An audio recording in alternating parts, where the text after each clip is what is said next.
आप सबको मेरा जय यीशु।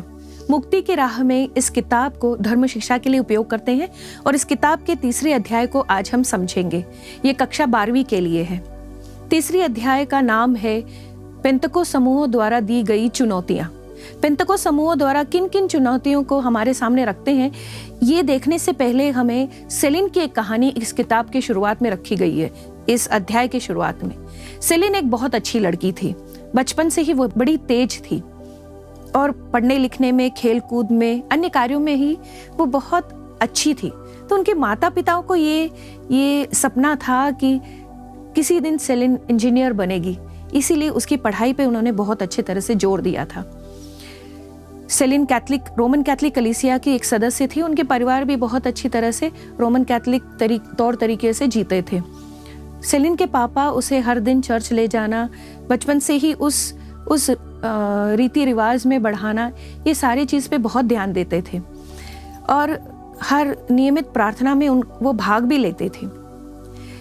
लेकिन कब कैसे क्या हो गया पता नहीं चला। एक दिन सेलिन ने आकर अपने माता पिता से कह दिया कि आज से मैं पढ़ाई करने नहीं जाऊंगी। जब पूछताछ किया तब पता चला कि सेलिन अपने दोस्तों के साथ किसी प्रार्थना समूह में जाया करती थी। वहां पर प्रार्थना के नाम पर उनके दोस्तों ने कभी उसे बुलाया होगा तो वो चली गई। लेकिन प्रार्थना करते करते कब सेलिन को भी ये पता नहीं चला कि सेलिन का मन परिवर्तन किस तरह से हो गया। सेलिन की पूरे विचारधारा में पूरी बदलाव आ गई थी। रोमन कैथलिक कलीसिया के खिलाफ, उसकी परंपरा के खिलाफ हो गई थी। उसने अपनी पढ़ाई छोड़ दी, उसने अपने माता पिता को छोड़ दिया, अपने सारे जो कार्य वो करती थी वो सब कुछ छोड़ दिया और उसकी विचारधारा पूरी तरह से बदल गई। जैसे कि वो उन लोगों के जाल में फंस गई हो। एक बार जब कोई इंसान किसी ऐसे प्रार्थना समूह में जाकर फंस जाता है, फिर उसका वापस लौटना बहुत मुश्किल है। इसलिए काफी ऐसे लोग हैं आजकल अपने समाज में, ऐसे देखा जा रहा है, रोमन कैथलिक कलीसिया को छोड़कर पेंतको समूहों में जाके मिल जाते हैं और बाद में पछताते हैं कि हम यहाँ पर फंस गए। लेकिन बाद में पछताकर क्या फायदा, क्योंकि पानी जब सिर से ऊपर चला जाता है उस पल को वापस लाना मुश्किल होगा। कैथलिक कलीसिया में ये पेंतकोल समूहों का उदय कैसे हुआ, पहले उसे समझते हैं। चुनौतियों का हम बाद में देखेंगे, पहले ये समझते हैं कि कैथलिक कलीसिया में इस तरह के पेंतकोल समूहों का कैसे चुनौती बन गए। रोमन कैथलिक कलीसिया में प्रोटेस्टेंट क्रांति का उदय हुआ। ये प्रोटेस्टेंट क्रांति के नेतृत्व में मार्टिन लूथर नाम के एक व्यक्ति का हाथ है। मार्टिन लूथर के हिसाब से 3 चीजों पर ध्यान देना चाहिए।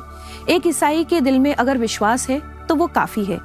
दूसरी बात ये कि बाइबल वही सबका आधार है, पूरे विश्वास का आधार बाइबल है। और बाइबल में जहाँ की रोमन कैथलिक कलीसिया में हम 73 किताबों को मानते हैं, लेकिन मार्टिन लूथर के अनुयायी जो थे वो सिर्फ 66 किताबों को मानते हैं।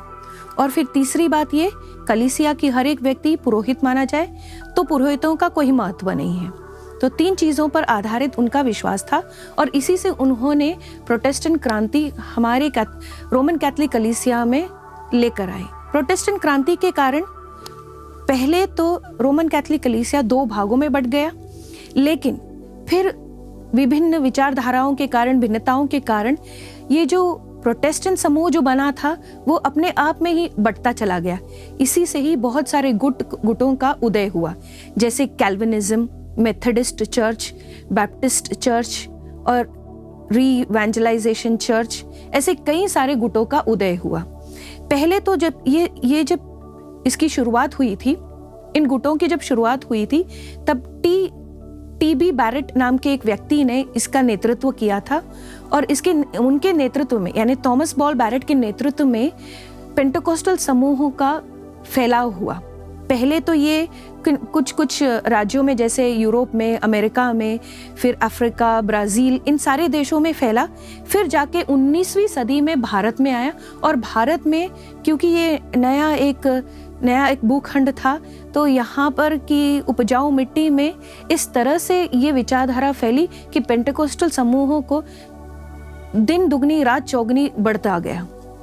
पेंटेकोस्टल समूह इसी तरह भारत में फैले।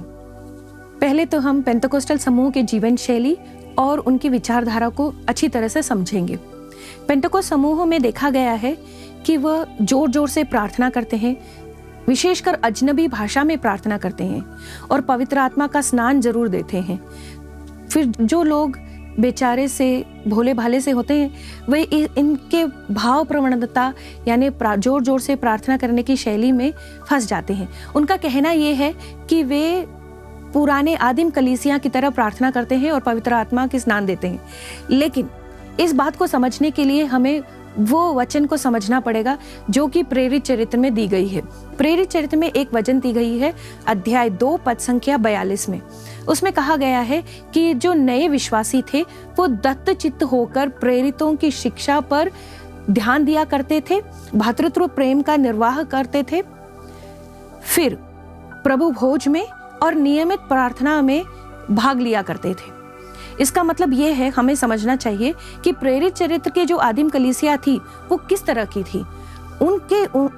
उस वक्त में जो लोग थे वो इकट्ठा होकर साथ में मिलजुल कर बैठकर प्रार्थना किया करते थे और नियमित रूप से प्रार्थना किया करते थे, प्रभु भोज में भाग लेते थे और उस समय के जो प्रेरित थे, प्रेरित लोगों पर उनके अधिकार के अनुसार उनके जो धर्माध्यक्ष थे, उनके जो गुटों में रहना, उनके साथ में प्रेम भाव रखना और अधिकारियों की बात मानना, ये जो बात विशेषता जो आदिम कलीसिया में थी वो आजकल के इन पेंटेकोस्टल समूहों में नहीं देखा गया है, क्योंकि वो परंपरा पर नहीं विश्वास रखते हैं और अधिकारियों पर भी विश्वास नहीं रखते हैं। जैसे कि उस जमाने के प्रेरितों के जो अनुयायी थे वो थे धर्माध्यक्ष, और धर्माध्यक्ष के फिर उनके अनुयायी, ये सारे जो मिलजुल कर एकजुट बनकर रहते थे, वो तरह का प्रेम आज के पेंटेकोस्टल समूह में नहीं पाया गया है। इसलिए हम आगे समझ सकते हैं कि किस तरह से ये पेंटेकोस्टल समूह हमारे रोमन कैथोलिक कलीसिया के लिए चुनौती बन गए हैं। इनकी विशेषताएं अब हम समझेंगे कि भारत में पेंटेकोस्टल समूहों का विकास कैसे हुआ। भारत एक ऐसा देश है जहां पर 19वीं सदी के आखिरी दौर में पेंटेकोस्टल समूहों का आगमन हुआ। पेंटेकोस्टल समूह में जो पाया जाता है, उनकी जो विचारधारा है, वो भारत के भूमि में बहुत जल्द ही पनपने लग गया। कारण ये है क्योंकि भारत में जो पहले से बसे हुए ईसाई थे वो धर्म शिक्षा पा चुके थे, लेकिन जब पेंटेकोस्टल समूह का आगमन हुआ तो उन्होंने भाव प्रवणता वाली विचारधारा लेकर आए। इसमें धर्म शिक्षा में बाइबल वचन के आधार पर धर्म शिक्षा, और उसके अलावा आर्थिक मदद, बाहर देश में जाने का अवसर, प्रवासी लोगों के बीच में उन्होंने जो कार्य किया, इसी के द्वारा बहुत सारे पेंटेकोस्टल समूहों का विकास भारत में हुआ था, जो कि 19वीं सदी के अंत तक हुआ। ऐसे गुटों में अगर 2 भाग में बांटे जाएं तो इनको असेंबली ऑफ गॉड या चर्च ऑफ गॉड के नाम से भी जाने जाते हैं। हालांकि आगे आने वाले वर्षों में यानी कि 20वीं सदी 21वीं सदी तक तो ये बहुत सारे ऐसे गुट बन गए हैं, और आज के दिन में अगर देखा जाए तो स्पिरिट इन जीसस, कवेनेंटल कम्युनिटी, ऐसे एम्परर इमैनुअल, ऐसे बहुत सारे गुटों का उदय हुआ है और काफ़ी लोग जाकर फंस जाते हैं। इनकी जो जीवन शैली है और इनकी जो कार्य प्रणाली है वो इस तरह से है, वो अपने लोगों को यानी कि जो रोमन कैथोलिक कलीसिया के जो सदस्य हैं, जो कि विश्वास में आ चुके हैं, उन्हीं लोगों के बारे में कहते हैं कि ये मुक्ति प्राप्त लोग नहीं है और इनको धर्म शिक्षा नहीं मिली है, इनमें विश्वास नहीं है, इनको हमारे बिरादरी में जोड़ना है, हमारे संप्रदाय में जोड़ना है, और इसकी होड़ मचा देते हैं। लोगों में ऐसी विचारधारा फैला देते हैं कि ये जो रोमन कैथोलिक कलीसिया के जो सदस्य हैं, इनके पास कोई मुक्ति नहीं है और मुक्ति बस पेंटेकोस्टल समूह में है, यानी कोई स्पिरिट इन जीसस वाले समूह में या ऐसे जो समूह जो बने हैं उनमें ही रक्षा या मुक्ति का मार्ग है, जो कि सत्य नहीं है। लेकिन इस कारण से बहुत सारे बेचारे लोग, भोले भाले लोग जाकर फंस जाते हैं। अब हम देखते हैं कि पेंटेकोस्टल समूहों के द्वारा कैसे क्या चुनौतियां हैं। रोमन कैथोलिक कलीसिया को पेंटेकोस्टल समूहों की चुनौतियां क्या हैं, पहले तो वो समझेंगे। संत पेत्रुस, जो चट्टान रूपी संत पेत्रुस के ऊपर जहां पर कलीसिया बनी थी, उसके अनुसार देखा जाए तो एक केंद्रीकृत भाव है, नेतृत्व है, और हर एक व्यक्ति, हर एक सदस्य इस केंद्रीकृत भाव के कारण एकजुट हैं। लेकिन पेंटेकोस्टल समूह में ये नहीं देखा जाता है। पेंटेकोस्टल समूह में जो नेता हैं वो अपनी इच्छा अनुसार, अपने दृष्टिकोण के अनुसार अपने समूह को नेतृत्व करते हैं और फिर वो भटक जाते हैं। पहले शुरुआत में हर एक समूह जो बनता है उसे एक लक्ष्य होती है शुरुआत में, लेकिन कुछ अरसा बीत जाने के बाद वो समूह बिगड़ जाते हैं और उनके जो व्यक्ति व्यवहार पर आधारित होने के कारण, कोई नेतृत्व ना होने के कारण, जो नेता बनता है उसी की इच्छा अनुसार, उसी के दृष्टिकोण के अनुसार वो कलीसिया या फिर वो पेंटेकोस्टल समूह उसी रास्ते चला जाता है।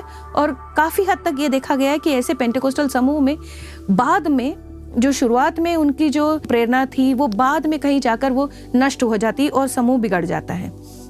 पेंटेकोस्टल समूह में ये देखा गया है कि वो संस्कारों का तिरस्कार करते हैं। हमें पता है कि हमारे रोमन कैथोलिक कलीसिया में हम संस्कारों को कितना महत्व देते हैं। प्रभु यीशु ने हमारी कलीसिया की स्थापना की और उसके साथ हमें हमारे हर दिन के भोजन के लिए, आत्मीय भोजन के लिए हमें पवित्र यूकरिस्त दिया और पवित्र मिसा बलिदान का रोज अर्पण करते हैं। और उसी के साथ साथ हमारे जो संस्कार हैं वो हमें देते हैं। जैसे जो 7 संस्कार है उसमें से प्रमुख तो मेल मिलाप का संस्कार और पवित्र मिसा बलिदान, ये दोनों ही चीज पेंटेकोस्टल समूह में नहीं देखा गया है। इसके कारण यही सबसे बड़ी खामी है कि पेंटेकोस्टल समूह में जो सदस्य हैं वो अपने विश्वास को लेकर, अपने संस्कारों से जो फल प्राप्त होता है वो उनको प्राप्त नहीं होती है। पेंटेकोस्टल समूह में ये सबसे बड़ी खामी है। पेंटेकोस्टल समूह में क्या होता है? जोर जोर से प्रार्थना होती है, पवित्र आत्मा का स्नान होता है और भाव प्रवणता इतनी ज़्यादा होती है, लोग एकदम भावुक हो जाते हैं। उन्हें इतनी अजनबी भाषाओं में प्रार्थना करना, इन सबों को देखकर लोग बहक जाते हैं, भावुक हो जाते हैं। लेकिन उन्हें विश्वास के तौर पर जो आधार है, विश्वास का जो आधार है, आधारभूत बातें हैं, वो उन्हें नहीं मिलती है। दूसरी बात यह है कि वो परंपरा का तिरस्कार करते हैं। संस्कारों का तिरस्कार करके जो पेंटेकोस्टल समूह है वो किस आधार पर अपनी प्रार्थना करते हैं। हमें पता है कि हर एक मानव के जीवन में तनाव होता है। ऐसे तनावग्रस्त लोगों को अपने साथ जोड़कर, अपनी बिरादरी में जोड़कर बहुत जोर से ताली बजाना और बहुत जोर से प्रार्थना करना, अजनबी भाषा में प्रार्थना करना, अजनबी भाषा में बोलना, और इससे जो पल भर के लिए, क्षण भर के लिए जो मुक्ति प्राप्त होती है, उसके आधार पर जो पेंटेकोस्टल समूह है वो अपनी प्रार्थना आगे लेते हैं। लेकिन उनके जीवन में संस्कारों का कोई महत्व नहीं है। वो सिर्फ कुछ समय, कुछ पल की क्षणिक प्रार्थना के फलों पर और स्वयं प्रेरित प्रार्थना के फल पर उनका जीवन आधारित है, जो कि लंबे अरसे तक कोई फल उत्पन्न नहीं कर सकता। दूसरी बात यह है, ये परंपरा पर विश्वास नहीं रखते हैं, पर परंपरा का तिरस्कार भी करते हैं। हमारे जीवन में, यानी रोमन कैथोलिक होने के नाते हर एक सदस्य को हमें पता है कि हमारी कोई परंपरा है, हमारे जो रीति रिवाज है वो कितने सालों से हमें दी गई है, और ये सालों से चली आ रही है कि हम परम प्रसाद में उपस्थित पवित्र यीशु की आराधना करते हैं, माता मरियम को हम मानते हैं, और कई ऐसे रीति रिवाज हैं जो हमारे जीवन में महत्वपूर्ण है, लेकिन पेंटेकोस्टल समूहों में वो बिल्कुल भी वो नहीं मानते हैं। वो इससे ज़्यादा वो परंपरा की तिरस्कार भी करते हैं, वो उसके खिलाफ है। विशेषकर संतों में जो हम विश्वास रखते हैं, इन सभी बातों के वो खिलाफ है और परंपरा को तो बिल्कुल भी नहीं मानते हैं। तीसरी चुनौती है भ्रामक शिक्षाएं।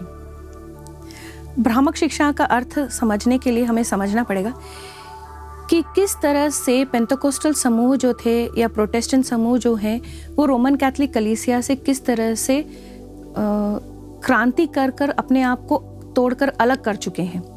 क्योंकि ये अपने आप को इसमें से अलग कर चुके हैं, इसलिए वो संस्कारों का तिरस्कार करते हैं, परंपरा का तिरस्कार करते हैं, साथ साथ में वो एक ही कलीसिया या फिर कलीसिया के जो प्रामाणिक धर्म ग्रंथ है उसके ऊपर आधारित जो विश्वास है उसका तिरस्कार करते हैं। इसलिए ऐसी बहुत सारी बातें हैं जिनका वो तिरस्कार करते हैं और ऐसी शिक्षा वो दूसरों को भी सिखाते हैं। उनका कहना है कि प्रेरित चरित्र ही उनका मापदंड है। प्रेरित चरित्र में जिस तरह से दिया गया है उसी को ही मानकर वो चलते हैं और बाइबल के बाकी ग्रंथों की प्रामाणिकता को वो नहीं समझते हैं और उसका तिरस्कार करते हैं। इसलिए ये इनकी जो शिक्षा है ये भ्रामक शिक्षा मानी जाती है। पेंटेकोस्टल समूह का एक दिक्कत ये है कि वो जो लोगों को अपने बिरादरी में जोड़ना चाहते हैं उनको भ्रामक शिक्षाएं देते हैं। देखो, उनकी शुरुआत तो वहाँ से हुई थी जहाँ पर उन्होंने कलीसिया से अपने आप को अलग कर लिया। रोमन कैथोलिक कलीसिया से जब अपने आप को उन लोगों ने अलग किया तब से ये माना जाता है कि वो कलीसिया की सहभागिता, संतों की सहभागिता, इन सभी चीज़ों को वो नहीं मानते हैं, वो तिरस्कार करते हैं। और यही नहीं, वो सोचते हैं कि बाइबल में जहाँ पर कलीसिया यानी रोमन कैथोलिक कलीसिया 73 बुक यानी 73 किताबों को मानती है और ये मापदंड रखती है, लेकिन उनके लिए यानी पेंटेकोस्टल समूहों के लिए पहले तो वो सिर्फ 66 किताबों को मानती है और उसमें से भी जो प्रेरित चरित्र है वही उनका मापदंड है। उनके अनुसार कि प्रेरित चरित्र में जो घटनाएं हैं वही प्रामाणिक है और उसके अलावा कोई भी किताब की महत्वपूर्ण नहीं है। उसके अलावा ये भी मानते हैं रोमन कैथोलिक कलीसिया में प्रेरित चरित्र के जो चैतन्य को और उसके अंदर दी गई पवित्र आत्मा की जो आज्ञा है, दर्शन है, ये सब जब हम मानते हैं वो इन सभी चीज़ों को नहीं मानते हैं, बस प्रेरित चरित्र में दी गई घटनाओं को मानते हैं। उसके चैतन्य को, उसके अंदर जो बसी हुई पवित्र चैतन्य है उसे नहीं मानते और ये नहीं मानते कि जो बाइबल ग्रंथ है वो सभी प्रेरिताई से ये लिखी हुई ग्रंथ है, ये लोग इसको नहीं मानते हैं। इसलिए इनका कहना है कि जब ये प्रेरित चरित्र को मानते हैं, इनका कहना है कि जिस व्यक्ति ने मुक्ति प्राप्त कर ली, जिसने पवित्र आत्मा का स्नान ग्रहण कर लिया, वो अपने पापों से मुक्ति पा चुका है और इसलिए वो कभी पाप में नहीं गिर सकता। एक बार उनको इस डेट पे या जिस दिनांक पे उनको पवित्र आत्मा की स्नान मिली थी, उसके आगे वो कभी पाप नहीं कर सकते। यानी जो पेंटेकोस्टल समूह में बिरादरी में आ चुके हैं वो ऐसे सदस्य हैं जो आगे कभी पाप नहीं कर सकते और वो मुक्ति प्राप्त कर चुके हैं और उनको दूसरा कुछ भी करने की जरूरत नहीं, बस विश्वास होना जरूरी है। ऐसे पेंटेकोस्टल समूह के कारण एक और चुनौती ये है कि ये अपने सदस्यों को यानी रोमन कैथोलिक कलीसिया के सदस्यों को अपने तरफ आकर्षित करने के लिए कुछ ऐसी शिक्षाएं देते हैं जैसे कि गहने नहीं पहनना और शराब या फिर सिगरेट का सेवन नहीं करना। ये कुछ ऐसे बातें हैं जो काफ़ी अच्छा है, लेकिन जब ये अधिक हो जाता है, जब अति हो जाता है, तब फिर ये ठीक नहीं लगता है। जैसे कि दवाइयाँ नहीं लेनी चाहिए। कुछ ऐसे पेंटेकोस्टल समूह हैं जो दवाइयाँ लेना, डॉक्टरों के पास जाना मना करते हैं, क्योंकि उनका विश्वास ये है कि एक बार हम मुक्ति प्राप्त लोग बन चुके हैं तो मुक्ति प्राप्त लोगों के लिए प्रभु में विश्वास ही काफ़ी है, उनको दवाई भी लेने की कोई ज़रूरत नहीं। ऐसे भ्रामक शिक्षाओं को लोगों को देने के कारण ये धार्मिक रूढ़िवाद का प्रचार ज़्यादा करते हैं और सच्चे विश्वास में कम समझ रखते हैं।